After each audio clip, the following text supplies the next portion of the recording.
नमस्कार दोस्तों, मैं सुनील कुमार। आप सभी का योर सक्सेस पॉइंट प्लेटफॉर्म पे स्वागत है। तो आज का कुछ प्रश्न है जो संविधान सभा से संबंधित है। तो आइए जानते हैं। पहला प्रश्न है आज का कि 1922 ईस्वी में निम्नलिखित में से किसके द्वारा यह उद्गार व्यक्त किया गया कि भारतीय संविधान भारतीयों की इच्छा अनुसार होगा। पहला प्रश्न है कि 1922 ईस्वी में निम्नलिखित में से किसके द्वारा यह उद्गार व्यक्त किया गया कि भारतीय संविधान भारतीयों की इच्छा अनुसार होनी चाहिए या होगा। तो इसका राइट आंसर हो जाएगा पहला ए, महात्मा गांधी। महात्मा गांधी के द्वारा कहा गया था कि भारतीय संविधान भारतीयों की इच्छा अनुसार होनी चाहिए। अगला प्रश्न है कि 1924 ईस्वी में किसके द्वारा ब्रिटिश सरकार से यह मांग की गई कि भारतीय संविधान के निर्माण के लिए संविधान सभा का गठन किया जाए।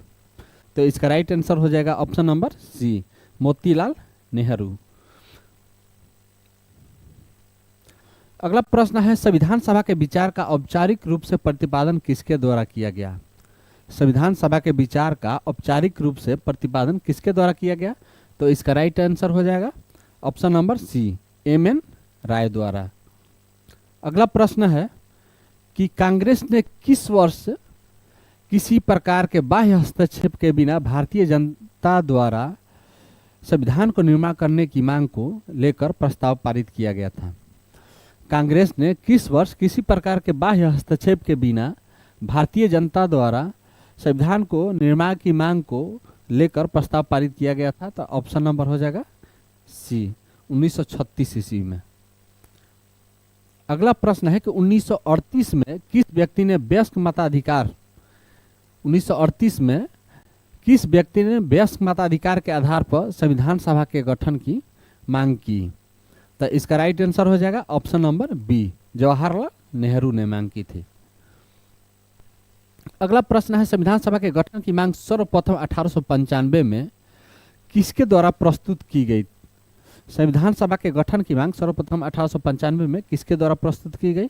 तो इसका राइट आंसर हो जाएगा ऑप्शन नंबर डी, बाल गंगाधर तिलक के द्वारा। अगला प्रश्न है कि भारत की संविधान सभा गठित करने का आधार क्या था। अगला प्रश्न है कि भारत की संविधान सभा गठित करने का आधार क्या था। तो इसका पहला ऑप्शन है भारतीय राष्ट्रीय कांग्रेस का प्रस्ताव, कि ऑप्शन बी है कैबिनेट मिशन प्लान 1946, कि ऑप्शन सी है भारतीय डोमिनियन के प्रांतीय या राज्य विधानमंडल के प्रस्ताव, या ऑप्शन डी है भारतीय स्वतंत्रता अधिनियम 1947। तो इसका राइट आंसर हो जाएगा option number B, cabinet mission plan 1946। Cabinet mission plan 1946 के आधार पर संविधान सभा गठित किया गया था। अगला प्रश्न है कि सन 1936 में भारतीय राष्ट्रीय कांग्रेस द्वारा संविधान के गठन की मांग कहां पर हुए अधिवेशन में रखी गई। यानी 1936 में जब भारतीय राष्ट्रीय कांग्रेस के द्वारा संविधान सभा की गठन के लिए अधिवेशन हुई थी, तो उसमें कहां पे हुई थी। तो इसका राइट आंसर हो जाएगा ऑप्शन नंबर सी, फैजपुर में।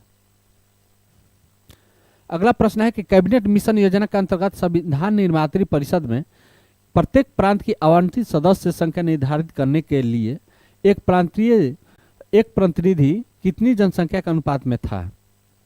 इसका प्रश्न है कि कैबिनेट मिशन योजना के अंतर्गत संविधान निर्मात्री परिषद में प्रत्येक प्रांत की आवंटित सदस्य संख्या निर्धारित करने के लिए एक प्रतिनिधि कितनी जनसंख्या के अनुपात में था। तो उस समय 10 लाख व्यक्ति, एक प्रांत में 10 लाख व्यक्ति होना चाहिए, उसके आधार पर सीट आवंटित किया गया था। अगला प्रश्न है संविधान सभा के सदस्यों को निम्न में से किसने प्रत्यक्ष रूप से निर्वाचित किया। संविधान सभा के सदस्यों को निम्न में से किसने प्रत्यक्ष रूप से निर्वाचित किया। तो इसका राइट आंसर हो जाएगा ऑप्शन नंबर ए, प्रांतों की विधानसभा।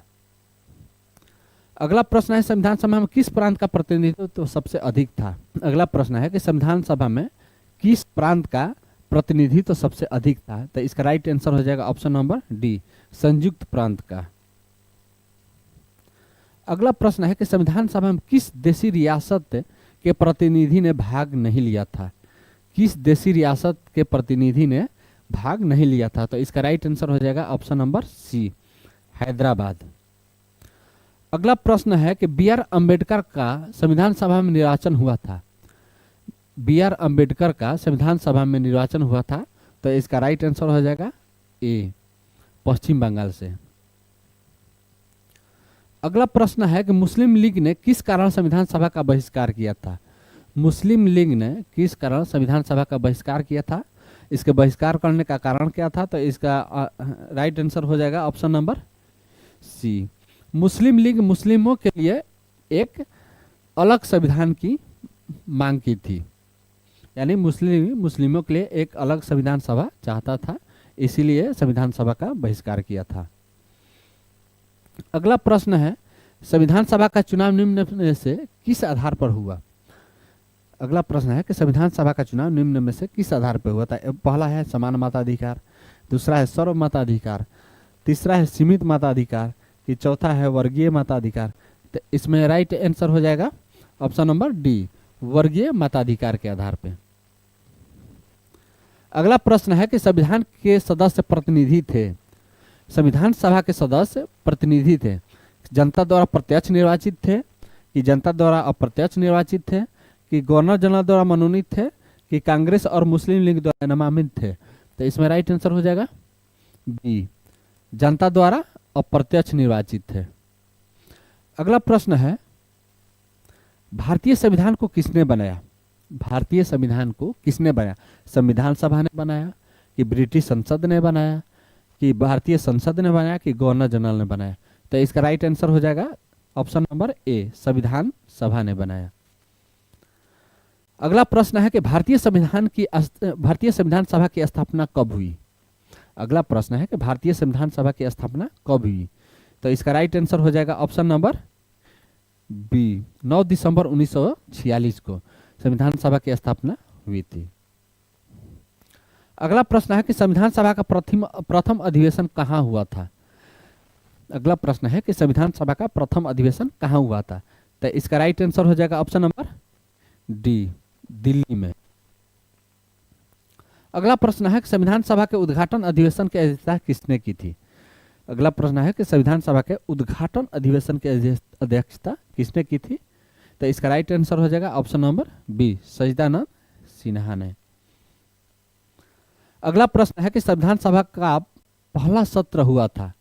संविधान सभा का पहला सत्र हुआ था, कब हुआ था, 16 अगस्त 1947 को, कि 26 जनवरी 1948 को, कि 9 दिसंबर 1946 को, कि 26 नवंबर 1946 को। तो इसका राइट आंसर हो जाएगा ऑप्शन नंबर सी, 9 दिसंबर 1946 को। अगला प्रश्न है कि संविधान सभा के अस्थायी अध्यक्ष कौन थे। अस्थायी अध्यक्ष कौन थे, तो इसका राइट आंसर हो जाएगा ऑप्शन नंबर सी, सच्चिदानंद सिन्हा। अब यहीं पर प्रश्न पूछता है कि अस्थायी अध्यक्ष कौन थे। अस्थायी अध्यक्ष कौन थे, तो इसका राइट आंसर हो जाएगा डॉक्टर राजेंद्र प्रसाद। राजेंद्र प्रसाद। अगला प्रश्न है कि संविधान सभा के अस्थायी अध्यक्ष कौन थे, तो इसका राइट आंसर हो जाएगा option number B, doctor Rajendra Prasad. अगला प्रश्न है कि 11 दिसंबर 1946 को किसे संविधान सभा का अस्थायी अध्यक्ष चुना गया। 11 दिसंबर 1946 को संविधान सभा का अस्थायी अध्यक्ष किसे चुना गया, तो इसका राइट आंसर हो जाएगा option number B, doctor Rajendra Prasad. अगला प्रश्न है कि निम्नलिखित में से कौन संविधान सभा का सदस्य नहीं था। संविधान सभा का सदस्य कौन नहीं था, तो इसका पहला है एन गोपाल स्वामी अयंगर, कि के एम मुंशी, कि एच बेग, कि टी कृष्णमाचारी। तो इसका राइट आंसर हो जाएगा option number C, H Beg संविधान सभा का सदस्य नहीं थे। अगला प्रश्न है कि संविधान सभा के प्रारूप समिति की नियुक्ति कब की गई, तो इसका राइट आंसर हो जाएगा ऑप्शन नंबर सी, 29 अगस्त 1947 को। अगला प्रश्न है कि भारतीय संविधान सभा की प्रारूप समिति के अध्यक्ष थे। प्रारूप समिति के अध्यक्ष कौन थे, तो option number C, right answer हो जाएगा डॉक्टर बी आर अम्बेडकर।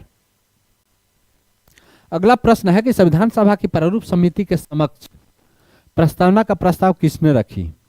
संविधान सभा की प्रारूप समिति के समक्ष प्रस्तावना का प्रस्ताव किसने रखी? तो इसका राइट आंसर हो जाएगा option number D, Jawaharlal Nehru ने।